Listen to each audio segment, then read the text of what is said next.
মুখ্যমন্ত্রীর কড়া নির্দেশের পরেও সরকারি খাস জমি জবরদখলের অভিযোগ খোদ শাসক দলের বিরুদ্ধে। অভিযোগ, শাসক দলের মদতেই জমি মাফিয়ারা জমি দখল করে বিল্ডিং করছে, প্রশাসন নির্বিকার। ঘটনা নদিয়া তেহট্টের শ্যামনগর পঞ্চায়েত এলাকার। জবরদখল হটাতে মুখ্যমন্ত্রীর কড়া বার্তার পরই রাজ্য জুড়ে প্রশাসনিক তৎপরতার ছবি সামনে এসেছে। কিন্তু তেহট্টের শ্যামনগর পঞ্চায়েত এলাকায় সরকারি খাস জমি জবরদখলের অভিযোগ শাসক দলের বিরুদ্ধেই। অভিযোগ, শাসক দলের মদতেই জমি মাফিয়ারা সরকারি জমি দখল করে বিল্ডিং তৈরি করছে। জমিটা তো রেজিস্ট্রি হবে না কারোরই, কোনো কাগজপত্র দেখাতে পারবে না। আমরা ছোট থেকে জানি ওটা খাস খতেনের জমি, এটাও ঠিক নয়।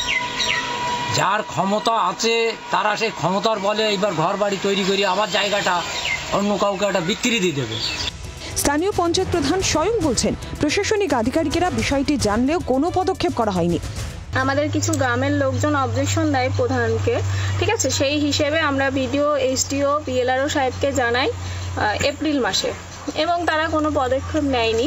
4 মাসের মধ্যে, আপনার এপ্রিল মাস থেকে জুন মাসের মধ্যে ওই জায়গাটায় অলরেডি পাঁচিল গাঁথা থেকে শুরু করি রাতারাতি একদম আপনার বিল্ডিং পুরো কমপ্লিট। আপনার প্রশাসন ওখানে চুপচাপ বসে আছে, তাহলে ভাবতে পারছেন আমরা কোন জগতে বাস করছি। বিধায়কের সাফাই, এটা একটা বিচ্ছিন্ন ঘটনা।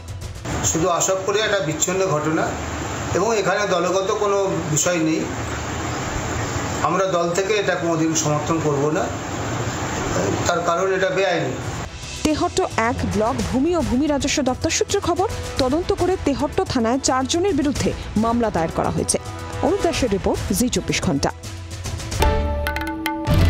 বাংলার আওয়াজ, বাঙালির আবেগ, জি 24 ঘন্টা।